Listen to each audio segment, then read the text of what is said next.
बीज पैदा हो जाते थे। साहब ने इंसान की इच्छा की तुलना भी उसी से की। उन्होंने कहा कि मनुष्य की इच्छा जो है वो रक्त बीज की तरह खत्म ही नहीं होती। एक इच्छा की पूर्ति हुई नहीं कि दूसरी इच्छा खड़ी हो गई, और उस इच्छा की पूर्ति के बाद भी उसका मन शांत नहीं, उसका मन आनंदित नहीं। तो आखिर कौन सी ऐसी जगह है, कौन सी ऐसी इच्छा है जिस इच्छा को करने के बाद इंसान को आनंद की प्राप्ति होती है, या उसका मन शांत हो जाता है, या उसके मन में जो ये रक्त बीज की तरह इच्छा पैदा हो रही है वो खत्म हो जाती है। एक ही इच्छा, एकमात्र इच्छा, उस परमात्मा से मिल जाए हम। और परमात्मा से मिलेंगे कैसे? कोई गुरु होगा। गुरु और शिष्य परंपरा में शरीरधारी गुरुओं की भी लंबी श्रृंखला है। बहुत जगहों पे आज भी शरीरधारी गुरु हैं। कुछ सही में अच्छे हैं, कुछ ऐसे गुरु तो आज भी हैं जो ईश्वर की तरफ चलने के लिए प्रेरित करते हैं। लेकिन पूरी तरह इस काम को करने में जो गुरु और शिष्य परंपरा चली आई है प्राचीन समय से, उसमें अब अभाव है, कमी हो गई। वैसे गुरु नहीं और वैसे शिष्य भी नहीं। आज जगत भारी है और शिव हल्के हो गए। तो स्वाभाविक है कि जब कोई भी शरीरधारी गुरु ऐसा नहीं है जो हमको शिव तक ले जाए, तो स्वयं शिव को ही उस कुर्सी पे बैठना पड़ा। नतीजा है कि ये हम सबका सौभाग्य ही है, परम सौभाग्य है कि इस जगत में हमारा आपका जन्म उस समय में हुआ जिस कालखंड में शिव स्वयं गुरु है, और शिव के शिष्य साहब श्री हरिकानंद जी का अवतरण भी शरीर में हुआ। हमारी आपकी आंखों ने शिव की शिष्यता को मानव शरीर में उतरते देखा है, चलते देखा, लोगों में संचरित करते देखा है, और उनकी वाणी को हमने अपने इन कानों से सुना। हमारी आंख की एक क्षमता है, कुछ दूरी के बाद हम नहीं देख पाते। हमारे कान की भी क्षमता है, कुछ दूरी तक आवाज जाती है, लेकिन उसके बाद ये काम नहीं करती। आज इस मैदान में अगर ये माइक ना लगा हो, ये लाउड स्पीकर ना लगा हो, तो मैं कितने भी जोर से कहूँ, थोड़ी दूर तक ही आवाज जाएगी, उससे ज्यादा नहीं जा सकेगी। यानी इन सारी चीजों की, देखने की, सुनने की, छूने की, सारी चीजों की, सारे ज्ञानेंद्रियों की एक क्षमता है। कुछ दूरी के बाद ये क्षमता खत्म हो जाती है। हम बोलते हैं कि अरे वो महादेव तो कण कण में है। इस सृष्टि की इच्छा में, यानी शीर्ष इच्छा में शिव की ही तो इच्छा है। कण कण में है वो शिव, लेकिन क्या हमारी आंखें उस शिव का दर्शन कर पाती हैं? हम देख पाते हैं, हम महसूस करते हैं, हम एहसास करते हैं, हाँ महादेव आप हैं। महादेव से जो हमारा रिश्ता है, एक शिष्य का भाव अपने गुरु के भाव से मिलता है, इस मिलन को हमारा दिल महसूस करता है। लेकिन ये हम देख नहीं पाते इन आंखों से। उसके लिए आंतर ही होना पड़ता है। कोई अगर शरीरधारी गुरु भी हो और कोई शरीरधारी शिष्य भी हो, उस गुरु का ध्यान भी जो शरीर में है, उसका ध्यान भी बंद आंखों से ही होता है। खुली आंखों से ध्यान नहीं हो पाता। और जगत गुरु शिव वो गुरु हो और हम शिष्य हो, तो उनका ध्यान भी मन से ही होगा, यानी आंतर गुरु ही होना होता है। शिष्य को अपने गुरु से मिलने के लिए अपने मन को उनके मन से जोड़ना होता है। गुरुमुख होना, गुरुमुख होना जो ये एक शब्द है, जो हमारे समाज में और हमारे संस्कृति में काफी प्रसिद्ध है ये सब कि गुरुमुख हुए कि नहीं आप। गुरुमुख का अर्थ होता क्या है? गुरुमुख होना यानी मेरे मन का उस गुरु की तरफ उन्मुख हो जाना, मुड़ जाना।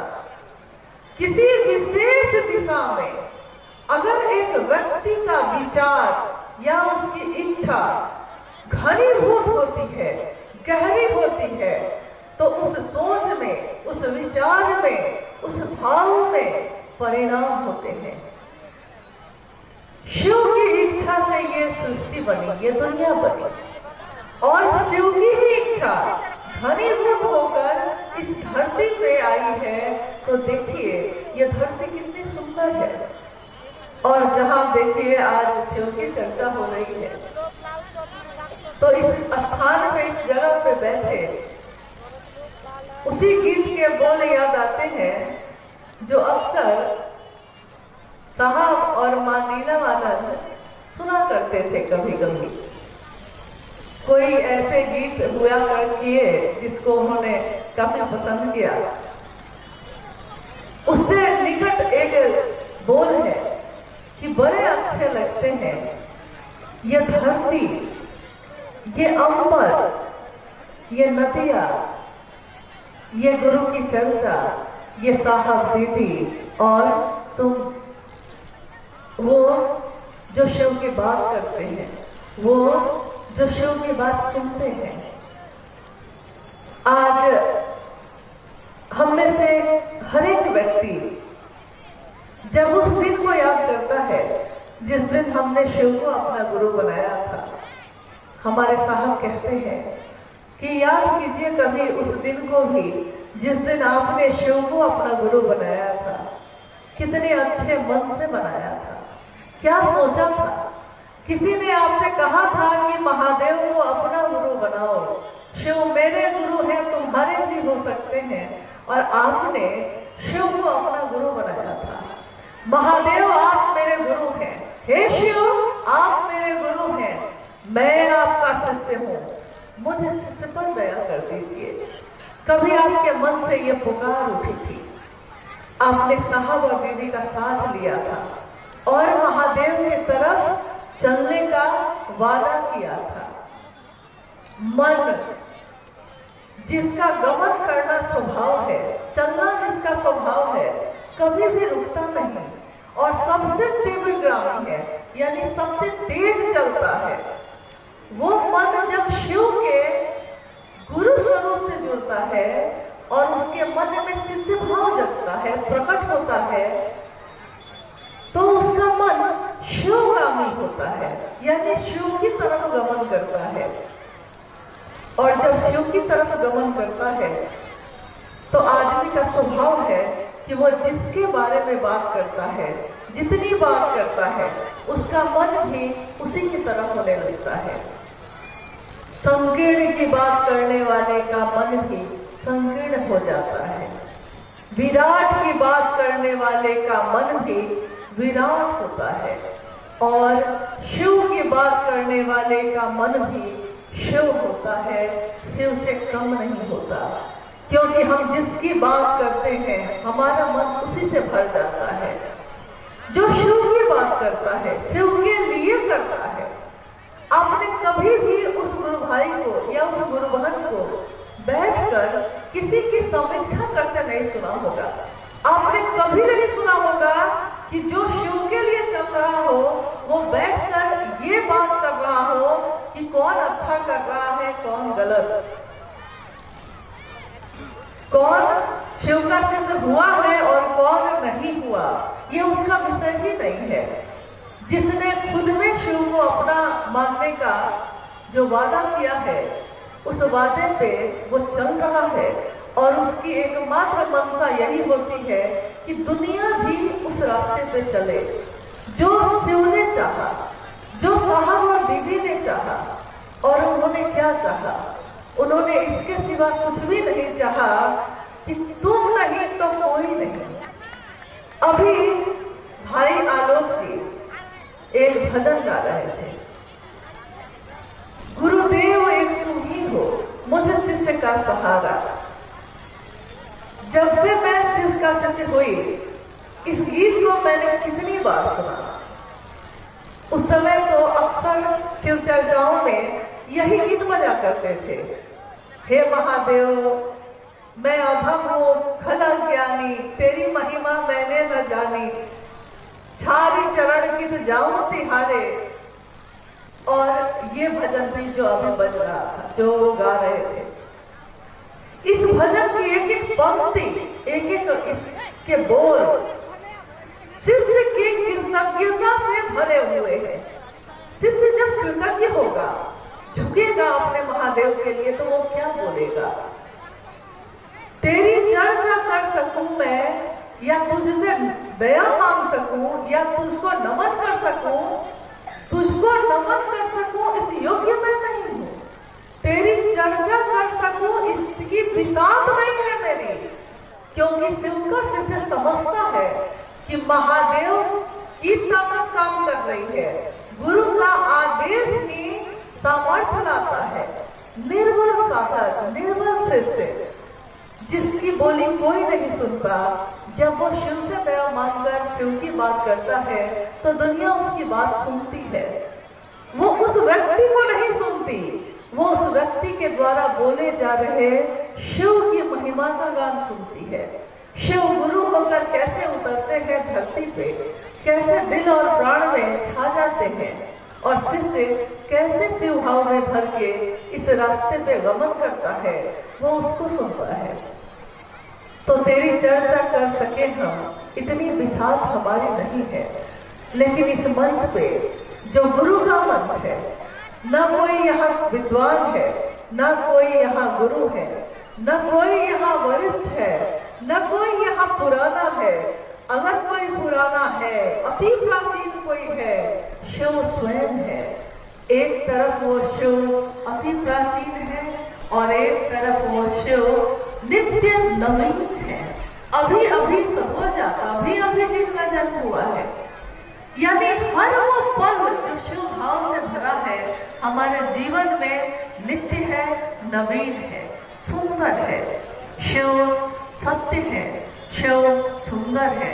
और ये सोच, ये विचार जो साहब हरिंद्रानंद जी के माध्यम से इस धरती पे उतरा, इस सोच में ताकत है, इस विचार में ताकत है, इस सोच पे चलने वाले में वही ताकत है, इस विचार को आगे लोगों तक बढ़ाने में भी वही ताकत है जो साहब ने सबको दिया। जिस तरह शिव ने कभी भेद नहीं किया, महादेव ने कभी भेद नहीं किया कि कौन अपना है और कौन पराया है, उसी तरह शिव के शिष्य साहब हरिंद्रानंद जी ने भी कभी ये भेद नहीं किया। जिसने शिव की बात की, जिसने शिव के कार्य में अपना योगदान दिया, अपनी सहभागिता दी, साहब हरिंद्रानंद जी ने उसके गहरे अंधेरे में परी चेतना को हाथ बढ़ाकर खींचा है गुरु की रोशनी में। आज हमारे मन रोशन है शिव से, शिव के उजाले से। जब जब इस धरती पे मन में उजियारा छाता है, मन उजियारा जब जब छाए, जग उजियारा होए, देखो इस उजले दर्पण पे धूल न जमने पाए। ये मन जो उजियारा हुआ है महादेव की दया से, हमारे कृत्य से, या किसी की बात से, या किसी के कुछ समझाने से हम ऐसा ना हो कि अपने रास्ते को भूलकर भटक जाए और जाना था इधर और जा रहे हैं इधर, ऐसा ना हो जाए। तो इस उजले मन पे, जिस मन में शिव का वास होता है, ऐसा ना हो जाए कि धूल जम जाए। इसके लिए महागुरु महादेव से हम सबको पहला सूत्र, जिसमें दया मांगने की बात की गई है, दया मांगने की जरूरत है, ताकि महादेव की दया हो कि हमारा मन धरती के इन चीजों में ना फंसे। जब शिव की चर्चा करने जाइए तो लोग मिलते हैं, बहुत सारी चीजें मिलती हैं, ऐसा ना हो कि मन उसमें फंस जाए। महादेव आपको प्रणाम हो सके, महादेव आपकी दया की बारिश हो जाए, इसके सिवा एक शिष्य के जीवन में और कोई चाहत नहीं। कोई इच्छा नहीं। और जब शिव से मिलने की इच्छा जागृत होती है तो उसके मन में जो धरती के लिए आकर्षण है वो न्यून होता है, कम होता जाता है, महादेव का आकर्षण बढ़ता जाता है। गुरु शब्द की एक परिभाषा है, गुरु शब्द की एक व्याख्या है जो धरती के लोगों ने जिसकी व्याख्या की। धरती पे प्राचीन समय से गुरु शब्द की व्याख्या है कि वो जो अंधेरे में पड़ी चेतना को रोशनी में ले जाए, उजाले में ले जाए, यानी उस चेतना को जो अंधेरे में भटक रही है उसको उजाले में ले आने वाले को गुरु कहते हैं। साहब हरिंदरानंद जी ने कहा कि गुरु शब्द की एक व्याख्या और है, गुरु वो जो मन पे भारी हो। गुरु यानी जिससे गुरुत्वाकर्षण बना, यानी भारी चुंबक की तरह जो खींचता है आपको। अगर धरती में गुरुत्वाकर्षण ना हो तो हम चल भी नहीं सकते। आकाश में जो जाते हैं अंतरिक्ष में वो चलने की कोशिश करते हैं, लेकिन वहां गुरुत्वाकर्षण काम नहीं करता तो वो उड़ते रह जाते हैं।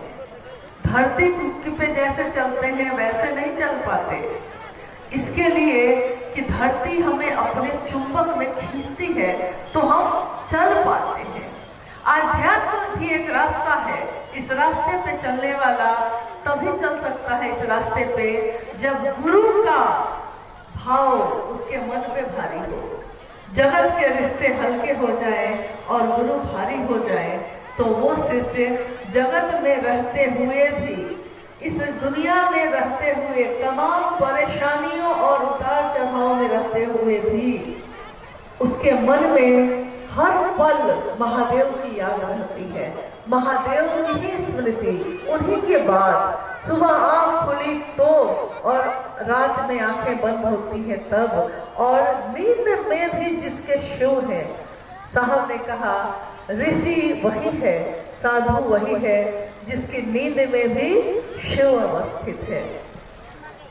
आइए हम सभी जो आज इस महोत्सव में शामिल होने आए हैं, अगर यहाँ के किसी गुरु भाई बहन के द्वारा कोई जिज्ञासा आई हो तो जितना भर साहब से सुना है, जाना है, कितने जन्मों के लिए उतना ही पर्याप्त है, लेकिन तब भी उतना भर उत्तर देने का प्रयास करेंगे हम सभी। लेकिन इस मंच पे कोई विद्वान नहीं है, शिव स्वयं गुरु है और हम भी शिष्य हैं। शिष्य सीखता है, सीखने वाले को कहा जाता है शिष्य, और गुरु के अनुशासन में रहने वाले को कहा जाता है शिष्य। तो आइए हम कुछ जिज्ञासाओं पर भी बात करने की कोशिश करते हैं। जिज्ञासा है, साहब श्री को शिव चर्चा करने वाला संदेश कब और कैसे आया?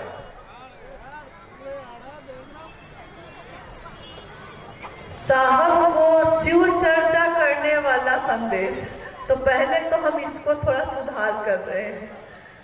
साहब को शिव का संदेश आया था, लेकिन उस संदेश में ये आवाज आई थी कि तुम जो करते हो वो दूसरों को करने के लिए कहो। इसमें सिर्फ शिव की चर्चा नहीं थी, इसमें, इस संदेश में पूरी तरह शिव की तरफ चलने का रास्ता दिखाने की बात कही गई। साहब ने एक बार कहा कि मैं शिव को गुरु बनाकर, यानी 1974 में उन्होंने शिव को अपना गुरु बनाया। शिव को गुरु बनाकर वो तो शिव की तरफ जा रहे थे, शिव उनके गुरु हुए, वो शिव के शिष्य हुए, और शिव का शिष्य शिव की तरफ चल रहा था। शिष्य अपने गुरु की तरफ ही चलता है, अपने गुरु से ही मिलता है। लेकिन शिष्य के जीवन में उस दिन परिवर्तन होता है जब उसके गुरु का आदेश आता है। और आपने तीनों सूत्रों में सुना होगा कि दूसरा सूत्र गुरु आदेशित कर्म कहा गया। कर्म यानी एक ऐसा काम जो गुरु के आदेश के अनुसार करना है, और इसी को करने में गुरु की दया भी छिपी है। गुरु दया गुरु आदेशित अनुसार करने भर से मिलती है। साहब उस समय मधेपुरा में मजिस्ट्रेट थे। सन 1982 से उन्होंने शिव की चर्चा कमरे के बाहर करनी शुरू कर दी, और 1986 में जब वो बेगूसराय आए पटना जाने के क्रम में, तो जिस रात्रि वो रुके वहां, उसी की सुबह अमृत वेला यानी सूर्योदय होने वाला था। सूर्योदय हुआ भी नहीं था, और जिस अहाते में वो बैठे थे, उस अहाते में बैठे हुए उनके मन ने उस आवाज को सुना, जिस आवाज के साथ इनकी कुछ देर बातचीत होती रही। आवाज ने कहा कि तुम क्या करते हो? हम में से किसी से अगर कोई पूछता है कि आप क्या करते हैं, तो आपका उत्तर होता है, इस लौकिक जीवन में जो काम आप करते हैं, आप उसी का उत्तर देते हैं। यानी अगर आपसे कोई पूछे कि आप क्या करते हैं, तो आप क्या बोलते हैं? आप कहते हैं मैं मास्टर हूं, आप कहते हैं मैं डॉक्टर हूं, मैं इंजीनियर हूं, मैं किसान हूं, मैं मजदूर हूं। और जिस दिन ये आवाज आई थी, जिस आवाज ने पूछा था साहब से, उस दिन साहब डिप्टी कलेक्टर थे। लेकिन जब आकाशवाणी हुई और आवाज ने पूछा कि तुम क्या करते हो, तो साहब कहते हैं कि मेरे मुख से यही उत्तर निकला, अनायास अपने आप ये उत्तर निकला कि मैं शिव का शिष्य बनाता हूं। देखिए, ये उत्तर ही ये परिभाषित करता है कि उनके मन पे भारी कौन था उस समय। अगर मन पे ये भारी होता कि मैं डिप्टी कलेक्टर हूं, तो वो उत्तर देते कि मैं डिप्टी कलेक्टर हूं। लेकिन उन्होंने उत्तर दिया, मैं शिव का शिष्य बनाता हूं। और उसी बातचीत में अंत में ये कहा गया कि जो तुम करते हो वो दूसरों को करने के लिए कहो। साहब विवेकानंद जी ने क्या किया था? उन्होंने शिव को अपना गुरु बनाया था, और दूसरों को भी वो कहते थे कि तुम्हारे गुरु भी शिव हो सकते हैं। सिर्फ कहते नहीं थे, ये भी नहीं कहते थे कि मैं कहता हूं इसलिए मान जाओ। वो कहते थे, उस समय प्रारंभिक समय में, उस समय स्पीकर बनाए जाते थे, लोगों को दिए जाते थे, और शिव चर्चाओं में भी साहब ने यह कहा कि मैंने परीक्षा की है कि शिव आज भी गुरु हैं, आपकी परीक्षा प्रार्थनीय है। यानी मैंने सीधे विश्वास नहीं किया, मैंने अविश्वास में शिव को गुरु बनाया था। मैंने सीधे विश्वास नहीं किया था कि शिव गुरु है। मुझको तो लगा था कि यहाँ भी कुछ भी नहीं है, कुछ भी हासिल नहीं होगा। लेकिन महादेव ने ये एहसास कराया कि मैं आज भी गुरु हूँ, लेकिन मेरे शिष्य ही नहीं बन रहे लोग, तो मैं करूँ क्या? जगत गुरु शिव की कुर्सी पे बैठे हुए हैं शिव। जगत के लोग अगर शिष्य नहीं बनेंगे तो वो गुरु के रूप में कुछ भी नहीं कर सकते। ईश्वर के रूप में वो समदर्शी हैं, सबको समान रूप से देखते हैं, और जो मनोकामना की पूर्ति के लिए उनके पास जाता है शिव, उसकी मनोकामना पूरी करते हैं। ईश्वर के रूप में वो विवेकपूर्ण मनोकामना की पूर्ति करते हैं। क्या करते हैं? करुणा तो महादेव के कण कण में उन्हीं की करुणा है, लेकिन गुरु के रूप में वो दया करते हैं, और दया उनकी पाने के लिए, उनकी दया हो सके हम पे, इसके लिए शिष्य भाव देना होगा। कौन सा चैनल पे? शिष्य भाव मतलब क्या? पति है, पत्नी का भाव न हो, तो पति का भाव है, लेकिन अगर पत्नी का भाव ना होगा तो रिश्ता नहीं बन सकता। यानी दो सत्ता में पैदा हुआ लेकिन एक नहीं हो सका, क्योंकि दूसरी तरफ वो भाव पैदा ही नहीं हुआ। माँ का भाव है लेकिन अगर पुत्र का भाव ही नहीं है तो माँ और बेटे का रिश्ता नहीं हो सकता। दोस्त है, एक व्यक्ति दोस्ती का भाव लेकर खड़ा है, दूसरा दुश्मनी का भाव लेकर खड़ा है। दोस्ती भी नहीं हो सकती और पूरी तरह दुश्मनी भी नहीं हो सकती। यानी दो सत्ताओं में पैदा हुई चीज, लेकिन जो रिश्ता सामने है उसके अनुसार अगर भाव पैदा नहीं हुआ तो भाव पे ही रिश्ते बनते हैं, रिश्ता नहीं बन सकता। गुरु और शिष्य परंपरा में गुरु भाव है उधर से, लेकिन शिष्य भाव अगर इधर से नहीं होगा तो गुरु और शिष्य का रिश्ता नहीं बन सकता। और ये भाव पे बने हुए रिश्ते हैं, भाव ना हो तो रिश्ता आगे बढ़ नहीं सकता। विचार कुछ देर के लिए तो ठीक होते हैं, विचार अगर गहरे होते हैं तो भाव बनता है, भाव गहरे होते हैं तो प्रेम बनता है, और प्रेम गहरा होता है तो भक्ति बनती है। मैंने सुना है, ये आपने भी सुना होगा। अक्सर मेरा मन ये सोचता है, आपका सोचता है या नहीं मुझको नहीं पता। साहब ने हमेशा कहा कि विचार दिमाग में पैदा होता है, विचार मस्तिष्क में प्रवेश करता है, लेकिन वो जैसे ही दिल में प्रवेश करता है भाव बन जाता है। विचार भाव में बदलता है, भाव भी गहरे होते हैं, बार बार ये भाव कि तुम मेरे हो मैं तुम्हारा हूँ, हे शिव आप मेरे गुरु हैं मैं आपका शिष्य हूँ, ये भी जिस दिन गहरा हो जाता है उस दिन प्रेम में बदल जाता है। विचार टूट सकता है, भाव भी टूट सकता है, लेकिन प्रेम नहीं टूटता। और प्रेम का भी, जब प्रेम भी गहरा होता चला जाए तो प्रेम का सर्वोच्च कहा गया कि भक्ति होती है। भक्ति की क्या परिभाषा है इस दुनिया में ये मुझको नहीं मालूम, लेकिन जितना भर मैंने साहब के सानिध्य में रह के समझा है, भक्ति का तो अर्थ ये होता है कि भक्त अपने आराध्य के लिए समर्पित होता है। जो उसका इष्ट चाहता है वही भक्त चाहता है। लेकिन दुनिया में ऐसे दृष्टांत है, ऐसी कहानियां हैं जिसमें शिव के भक्त भी जो हुए उन्होंने भी शिव से मांगा, शिव से चाहा। क्या? जैसे उदाहरण है, रावण बहुत बड़ा भक्त माना गया शिव का, रावण शिव का भक्त, लेकिन उसने भी शिव से मांगा। भक्त है वो, भक्त तो उसमें खुश होता है जिसमें उसका इष्ट खुश है, जिसमें उसका आराध्य खुश है, लेकिन उसने भी मांगा।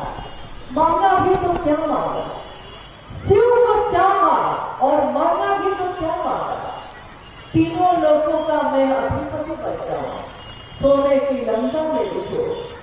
सोने की लंका एक धरती की चीज है, मतलब सोने का मूल्य तो यही तक है, इसके आगे तो सोने का कोई मूल्य नहीं। इस धरती को देखिएगा, यहाँ भारत है तो रुपया चलता है, बस बगल में नेपाल है, वहां चले जाइए आपके रुपए का कोई मूल्य नहीं। एक धरती से खोजा देश बदल जाए तो रुपए का मोल खत्म हो जाता है, और सोने का क्या मोल? तो मांगा उसने, तीनों लोगों का अधिपति बन जाओ, सोने की लंका में डूब जाए। महादेव तो महादेव है, जिसने जो चाहा है दिया है, ये जानते हुए भी दिया है कि सामने वाले का बहुत भला, लेकिन उसने मांगा है, भक्त मांगा है तो महादेव ने दे दिया। ज्ञान नहीं मांगा तो संभाल नहीं पाया। तो भक्त में भी जितने भी शिव के शिष्य हुए, कोई शिष्य ऐसा भी हुआ जो सूरज की रोशनी से, जो सोने में यानी स्वर्ण बनाने वाले भी शिष्य हुए शिव के। ऐसे भी हुए जिन्होंने अपनी हड्डी का भी दान कर दिया। दधीची शिव के शिष्य, जब दुनिया के लोगों को, देवताओं को जरूरत पड़ी तो उन्होंने कहा कि मेरी हड्डी भी ले लो। ऐसे भी शिव के शिष्य हुए। शिव के भक्त हुए, शिव के शिष्य हुए, सबने शिव से मांगा, सबने शिव से कुछ न कुछ लिया। प्रेम का चरमोत्कर्ष भक्ति होती है, लेकिन भक्ति में भी मांगा, लिया। इस कालखंड में शिव के शिष्य साहब हरिंद्रानंद जी इस धरती पे आए। उन्होंने अपने जीवन से यह दिखाया कि न्यूनतम व्यवस्था में आनंद से रहा जा सकता है। अगर शिव तुम्हारे हैं तब, अगर महादेव तुम्हारे हो सकते हैं तब। और उन्होंने ये भी दिखा दिया अपने आचरण से, और कहा भी, मैंने शिव के लिए शिव को चाहा है। भक्त भी ऐसा नहीं कर सके, उन्होंने शिव को चाहा, लेकिन शिव से भी चाहा।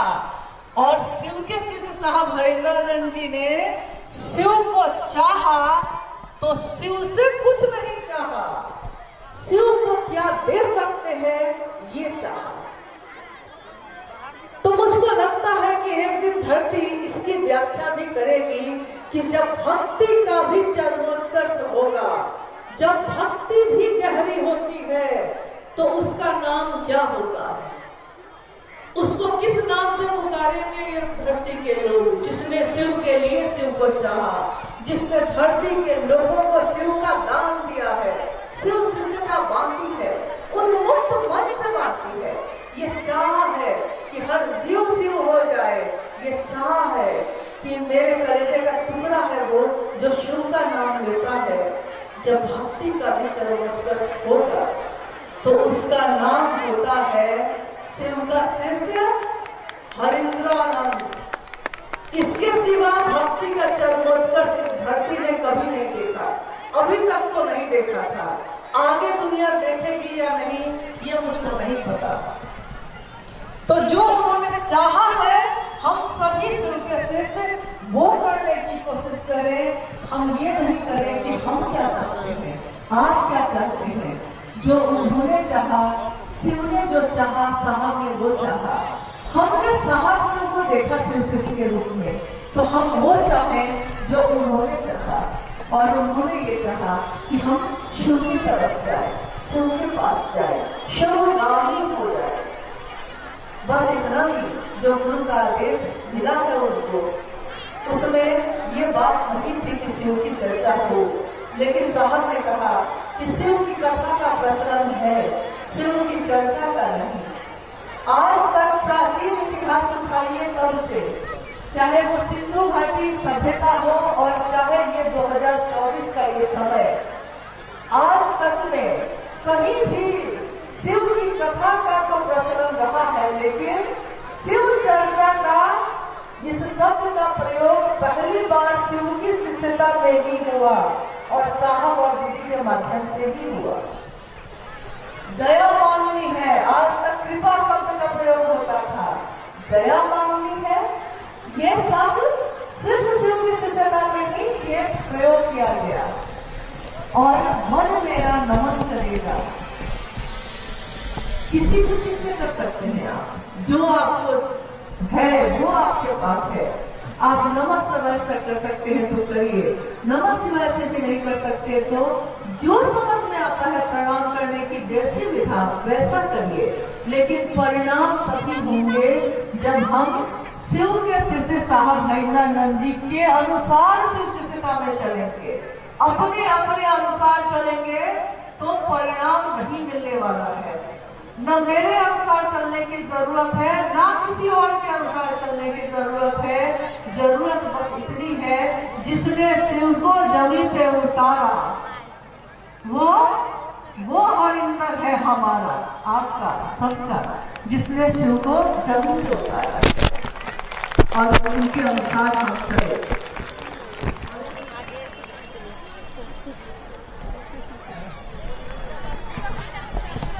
मौसम तो खूबसूरत है और खूबसूरत इसलिए है कि ये महादेव की हुई चीज है ना।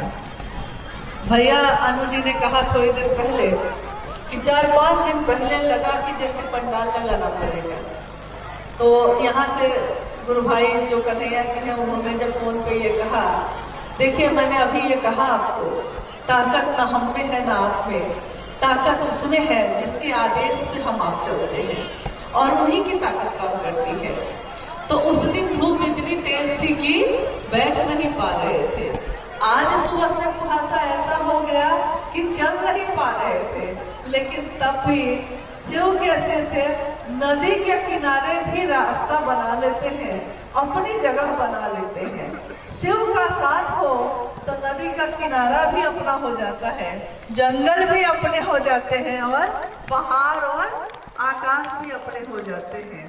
तेरा साथ है तो मुझे क्या कमी है, मुझे झोपड़ी भी महंग लग रही है। ये धरती देखिए, किसने सोचा होगा कि इस धरती पे शिव के शिष्य आएंगे, शिव की बात होगी, शिव की चर्चा होगी। एक अंतिम जिज्ञासा है, जिज्ञासाएं तो बहुत हैं, लेकिन एक अंतिम जिज्ञासा, शरीरधारी गुरु और शिव गुरु में क्या अंतर है? शिव शिष्य बनने के लिए क्या मांस मछली जो खाते हैं वो भी शिव के शिष्य हो सकते हैं क्या?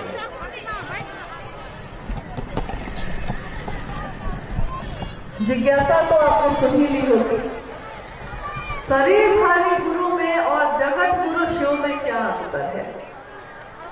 शरीर में कोई भी आएगा, कुछ बंधन होंगे, कुछ नियम होंगे, कुछ कानून होंगे, कुछ न कुछ तो होगा।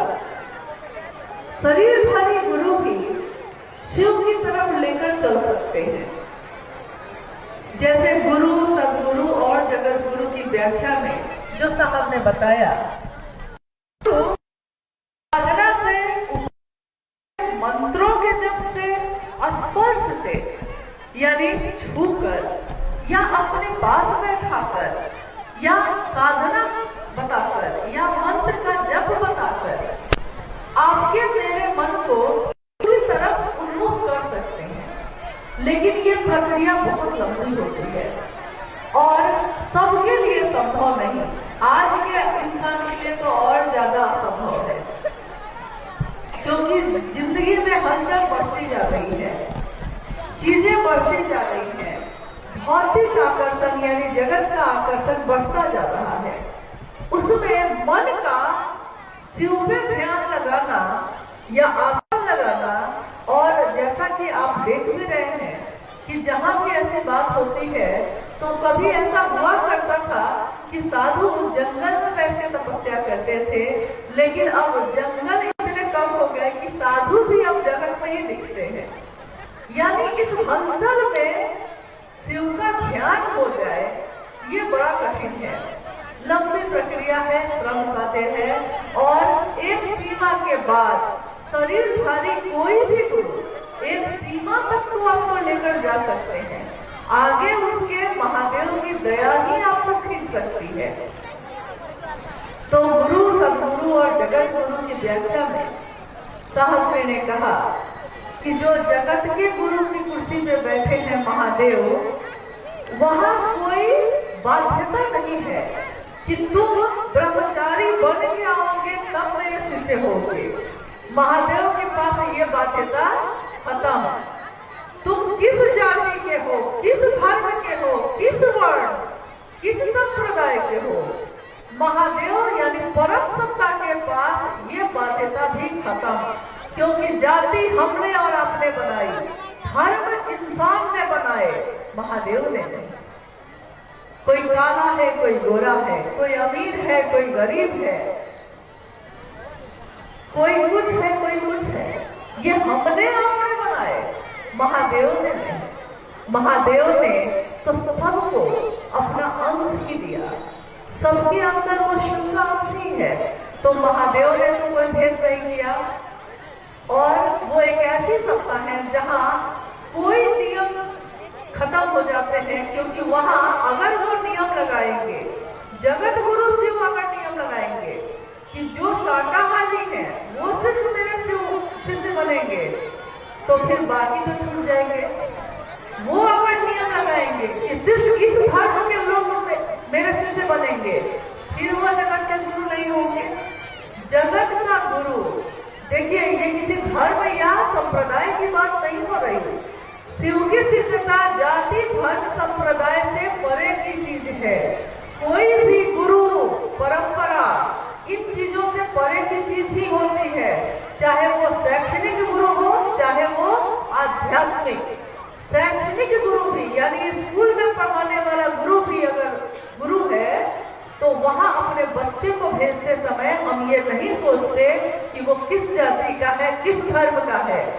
वहां गुरु है और शिष्य है, विद्यार्थी है।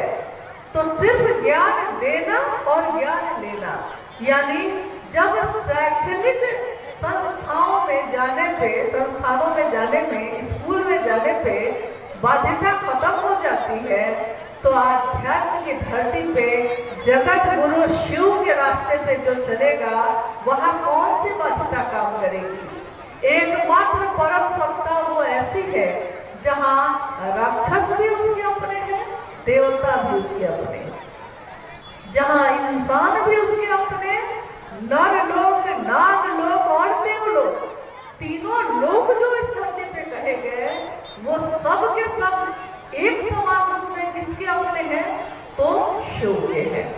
हम कथाओं में सुनते हैं, हमने सुना है अपने पूर्वजों से, या हमने जो दृष्टांत देखे हैं, सब में यही परिलक्षित होता है कि कालकूट विष भी जिसने पी लिया दूसरों के लिए, दूसरों के हित का जब उठ गया त्रिशूल भी, यानी दूसरों के हित के लिए जब उन्होंने त्रिशूल तक उठा लिए हैं, तो महादेव कैसे हैं इसकी कल्पना तो हम आप कर सकते हैं, लेकिन जान नहीं सकते। न उनके तत्व को जान सकते हैं, तो तत्व न जानाते। आपका तत्व क्या है हम नहीं जानते। कीदृश्योऽसि महेश्वर, हे महेश्वर, ईश्वरों के भी ईश्वर। महेश्वर आपका तत्व क्या है हम नहीं जानते। यादृश्योऽसि महादेव, हे महादेव, देवों के देव महादेव, आप जो हैं जैसे हैं, आपको हम सबों का प्रणाम है, क्योंकि आप ही एक है जो सबको गले से लगाते हैं, चाहे वो अमृत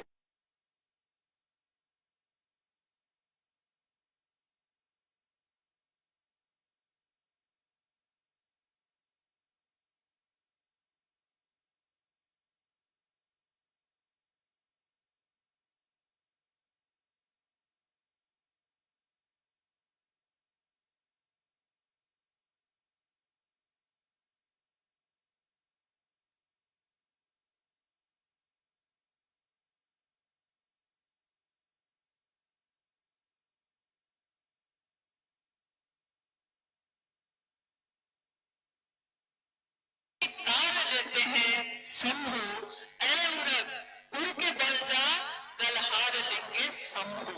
उरग यानी सांप, सांप भी जो तिरछा चलता है, सांप भी जो जहर रखता है, सांप भी जिसकी प्रवृत्ति है आप बचाइएगा और वो आपको डस लेता है, उसकी ये प्रवृत्ति है। लेकिन वो भी सीने के बल जब महादेव के पास जाता है, महादेव उसको अपने गले में धारित करते हैं। तो हम सबके गुरु शिव, जगत के गुरु शिव जब ऐसे हैं, तो कोई भी गुरु अपने शिष्य को अपने जैसा बनाता है।